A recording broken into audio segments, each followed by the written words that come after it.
Okay guys, well here's a Hoover convertible model 69 that I picked up from another collector's storage unit a little bit ago. And I just wanted to give you a quick run video of it. I have done absolutely no work to it yet. So this machine is completely in the way I got it. Anyways, let's go ahead and get started.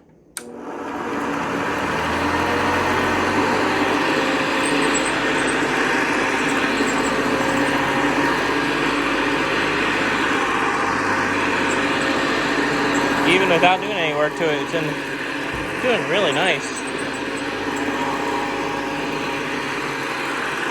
Very hard to push, and that's on the highest setting.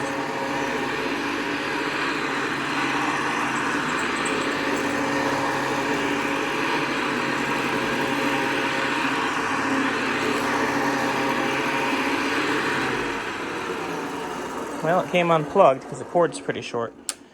But anyways, guys, that was just a quick run video of it. And like I said, I've done absolutely nothing to it. As you can see, it's pretty dirty yet. And you kind of can see the model plate right there. Anyways, guys, hope you enjoyed that short video.